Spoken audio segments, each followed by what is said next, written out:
Olá, boa tarde a você que nos acompanha. O Câmera Aberta desta quarta-feira já está no ar. Confira agora os destaques que preparamos para a edição de hoje. Tubarão cedia segundo Congresso Nacional da Indústria na Murel. Capivari de Baixo realiza audiência pública para discutir a concessão dos serviços de água e esgoto no município. E ainda, Repique dos Sinos mantém viva a tradição centenária na festa de Santo Antônio em Laguna. Essas e outras notícias você confere a partir de agora. O Câmera Aberta já está no ar.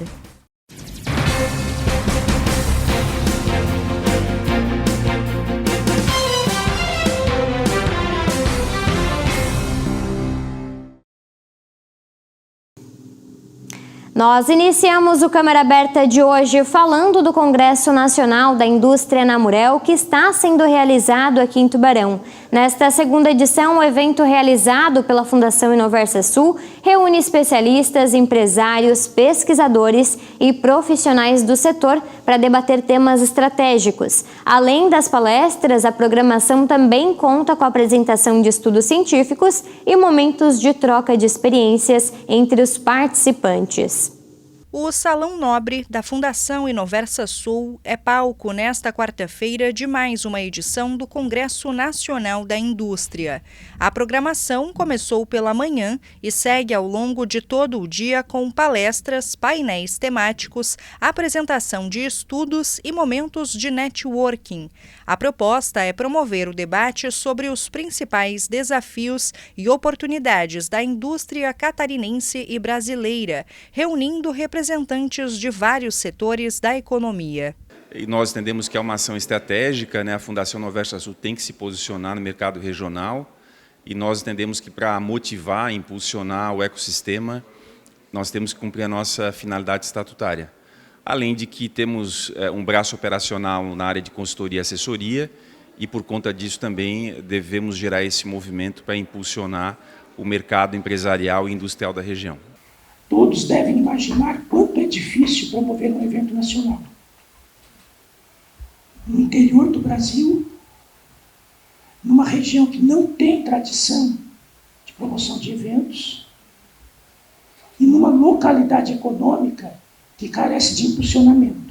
Entre os destaques da programação está a participação do presidente da Federação das Indústrias de Santa Catarina, a Fiesc. Gilberto Seleme abordou o impacto da tecnologia na gestão das indústrias. O sul do estado de Santa Catarina aqui tem um histórico industrial muito forte, né?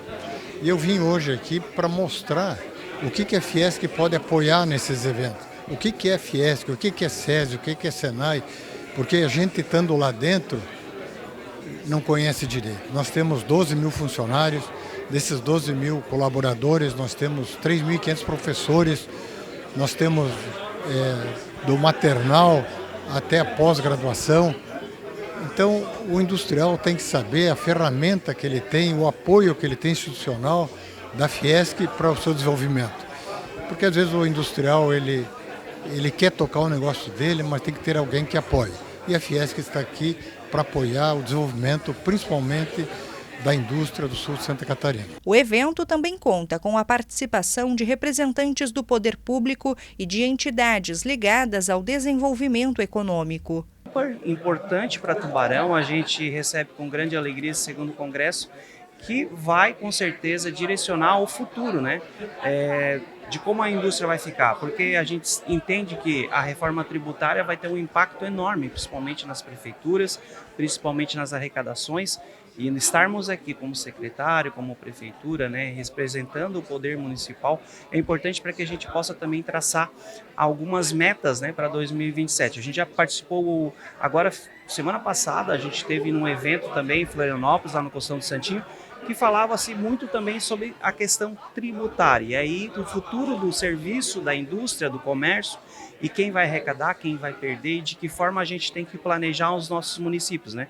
Então, esse eu acho que é o pilar principal desse congresso é entender, né? Durante a tarde, a programação segue com palestras sobre sistemas produtivos, planejamento portuário e os desafios da indústria moveleira. O evento também terá apresentação de estudos, artigos científicos e relatos técnicos.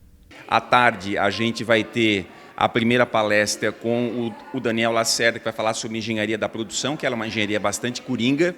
Depois o Thiago Veras, que vai falar sobre os modais de transporte da Confederação Nacional de Transportes.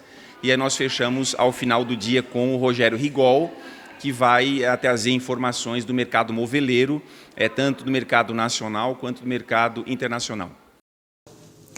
E falando agora de segurança pública, um incêndio registrado aqui em Tubarão, no bairro São Clemente, destruiu uma casa de madeira. Os detalhes dessa e de outras ocorrências que foram registradas aqui na região neste início de semana, você confere agora. O Corpo de Bombeiros Militar de Tubarão foi acionado no início da tarde desta terça-feira para atender uma ocorrência de incêndio registrada no bairro São Clemente. Quando as equipes chegaram ao local, o fogo já havia tomado conta da residência de madeira, com cerca de 50 metros quadrados. 2 linhas de combate foram montadas para conter as chamas e evitar novos riscos. Aproximadamente 9 mil litros de água foram utilizados no combate e no rescaldo. No momento do incêndio, uma menina de 11 anos estava no imóvel, mas conseguiu deixar a casa a tempo e não sofreu ferimentos. Ainda em Tubarão, uma nova avaliação realizada pela COSIP e por técnicos da Celesc revelou que o prejuízo causado pelo furto de fiação elétrica na rodovia Ivane Freta Moreira é muito maior do que o estimado inicialmente. O valor dos danos já ultrapassa os R$100 mil. Para retirar os cabos, os criminosos danificaram 3 caixas de controle de distribuição, um relógio de medição e toda a fiação interna do sistema. Segundo a COSIP, o furto exigirá a substituição completa da rede em alguns trechos. Parte da iluminação deve ser restabelecida nos próximos dias, mas outros pontos ainda dependem da chegada de cabos de alta tensão para que o serviço possa ser concluído. E em Jaguaruna, um homem de 31 anos foi preso no bairro Copa 70 por descumprimento de medida protetiva de urgência. De acordo com a Polícia Militar, ele entrou na casa da própria mãe de 61 anos, mesmo estando proibido de se aproximar da vítima por determinação judicial. A situação acabou gerando uma discussão entre o autor e o padrasto, o que levou a família a acionar a polícia. Após a confirmação da medida protetiva e do descumprimento da ordem judicial, o homem recebeu voz de prisão e foi encaminhado à delegacia. Já em Braço do Norte, a Polícia Militar cumpriu um mandado de prisão contra um homem de 26 anos no bairro Centro. Durante a abordagem, os policiais realizaram a consulta aos sistemas e confirmaram a existência de uma ordem judicial em aberto pelo crime de furto.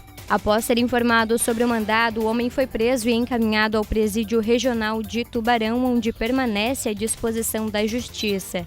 E em Bituba, um jovem de 19 anos foi autuado por dirigir sem habilitação e colocar motoristas e pedestres em risco no bairro Guaiúba. Durante o patrulhamento, os policiais perceberam uma manobra suspeita feita pelo condutor de uma motocicleta e tentaram realizar a abordagem. Mesmo após os sinais sonoros e luminosos da viatura, o rapaz ignorou as ordens de parada e iniciou fuga por diversas ruas do município. Segundo a polícia, durante o trajeto, ele desrespeitou sinalizações de trânsito e transitou de forma perigosa, colocando em risco pedestres e outros condutores. A fuga terminou quando ele perdeu o controle da motocicleta e caiu. Após a abordagem, foi constatado que o jovem não possuía carteira nacional de habilitação. Um termo circunstanciado foi lavrado e as medidas administrativas foram adotadas. A motocicleta acabou sendo apreendida. Nós vamos para um breve intervalo e em seguida você confere os detalhes da previsão do tempo e ainda Capivari de Baixo realiza audiência pública para processo de concessão dos serviços de abastecimento de água e esgoto no município. Nós voltamos em instantes.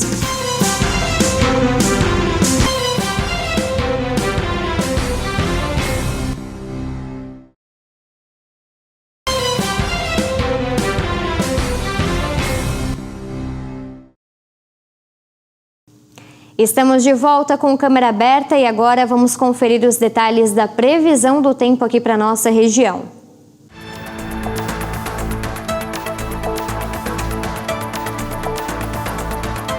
Na quinta-feira, o sol aparece entre nuvens e garante temperaturas agradáveis. Em Tubarão, os termômetros variam entre 12 e 19 graus. Em Laguna, a mínima será de 15 e a máxima de 18 graus. Já em Bituba, as temperaturas ficam entre 13 e 19 graus.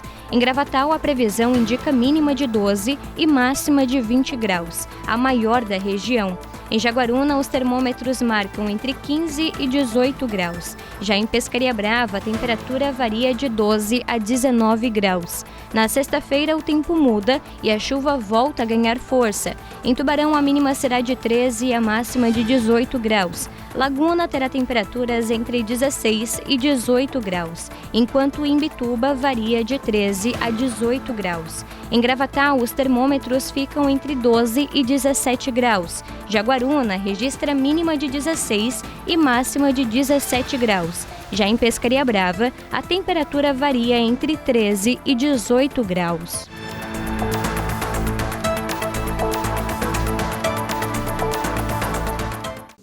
Mudando um pouco de assunto, o processo que pode mudar o futuro dos serviços de água e esgoto em Capivari de Baixo avançou mais uma etapa nesta terça-feira. Uma audiência pública reuniu autoridades, lideranças e moradores para apresentar os estudos que vão embasar a futura concessão dos serviços no município. O Centro de Convivência da Terceira Idade de Capivari de Baixo recebeu na noite desta terça-feira uma audiência pública que marcou mais uma etapa do processo de concessão dos serviços de abastecimento de água e esgoto no município.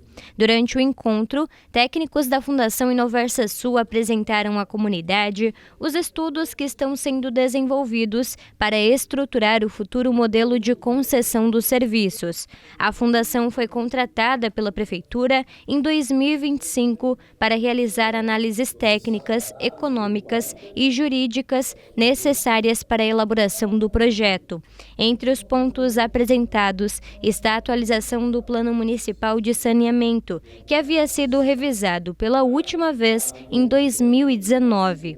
Nós contratamos a Inoversa Sul para renovar o projeto, buscando informações do projeto anterior e adequando nas cidades que nós temos hoje como referência em Santa Catarina, como Pomerode, Brusque e outras cidades. Então a gente tem certeza que esse passo é muito importante para desenvolver, só não na questão da captação da água, que o nosso projeto sempre foi aqui no Rio Capivari, que está acontecendo hoje de acordo com o estudo que foi levantado, pensando também na questão principalmente do saneamento básico. Hoje a nossa cidade de Capivari de Baixo não tem nenhum metro de tratamento de esgoto. Então a gente sabe que esse estudo vai contribuir muito, essa audiência pública vai concluir todo o processo para que nós possamos adequar ainda mais essas informações para que possamos encaminhar ao Tribunal de Contas.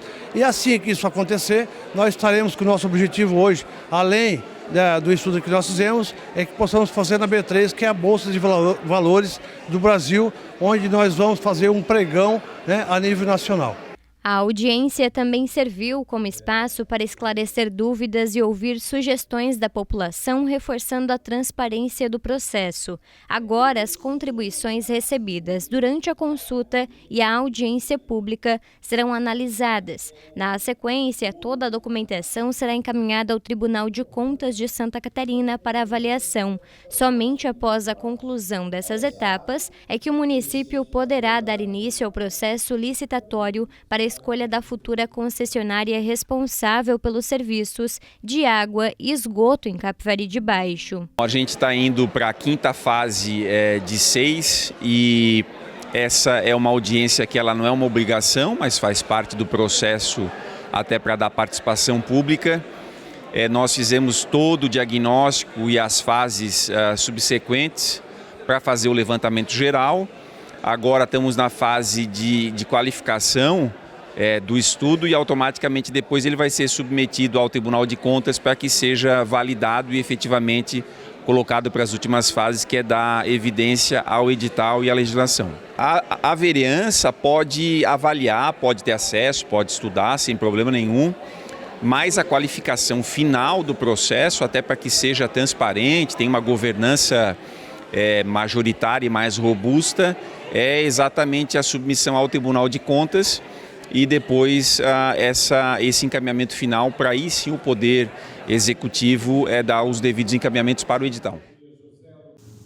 E nós vamos agora para mais um breve intervalo, mas não saia daí, pois em seguida você confere. Repique dos Sinos mantém viva a tradição centenária na festa de Santo Antônio em Laguna.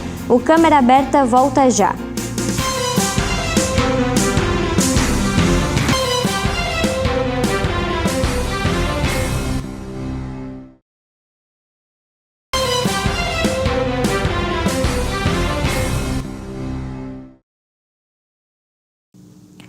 Estamos de volta e olha, o maior programa de recuperação fiscal da história de Santa Catarina já apresenta resultados expressivos. O Recupera Mais 2 renegociou mais de 3 bilhões e 700 milhões de reais em débitos e garantiu a recuperação de quase 1 bilhão de reais para os cofres públicos estaduais. A iniciativa também registrou adesão recorde de contribuintes em todo o estado.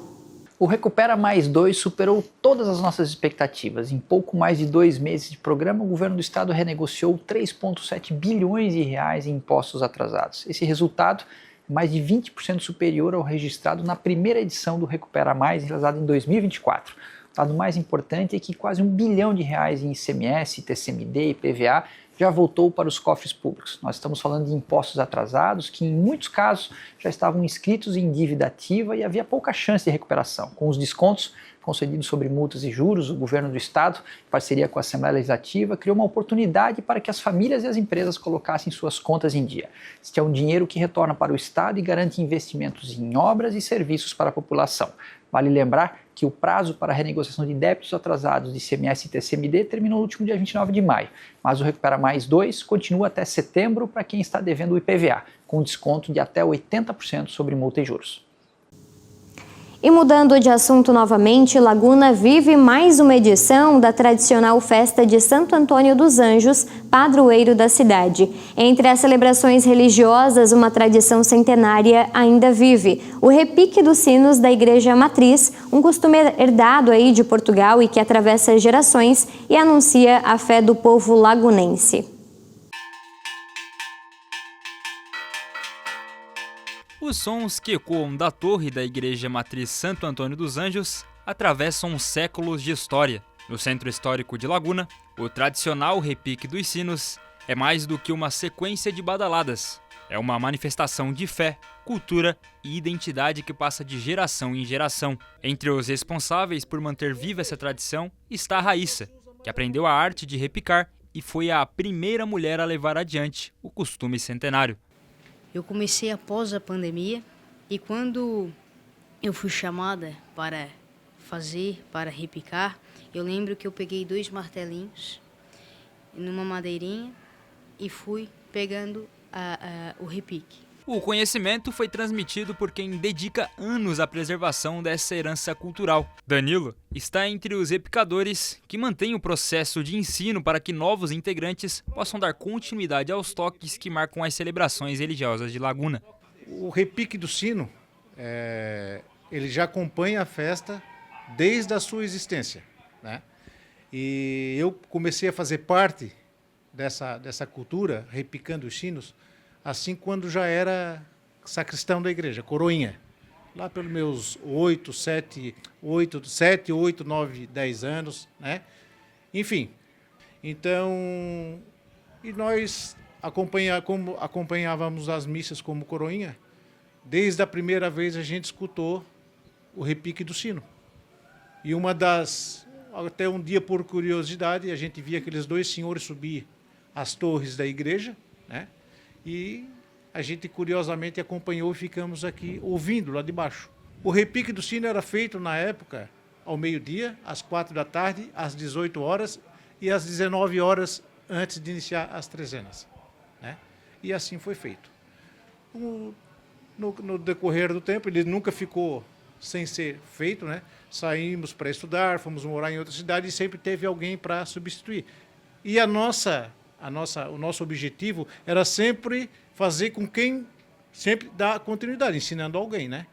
O Repique dos Sinos acontece durante a festa de Santo Antônio dos Anjos. A celebração, uma das mais antigas de Santa Catarina, começou no dia 1º e segue até o dia 14 de junho, reunindo missas, procissões e manifestações de fé que atraem moradores e visitantes. Durante os 13 dias da trezena, os sinos anunciam cada momento da programação religiosa e reforçam a ligação entre a comunidade e o santo padroeiro de Laguna. A festa de Santo Antônio dos Anjos pertence àquele mês das festas populares, que atrai tanto a questão folclórica quanto a questão religiosa. Na verdade, a questão folclórica está envolta das nossas tradições religiosas. Então, a festa de Santo Antônio, que começou no dia 1º, vai até dia 14 esse ano, no domingo, né? Concluindo, assim, claro, a parte mais importante da festa, que se dá por ocasião da festa de Santo Antônio, no dia 13 de junho,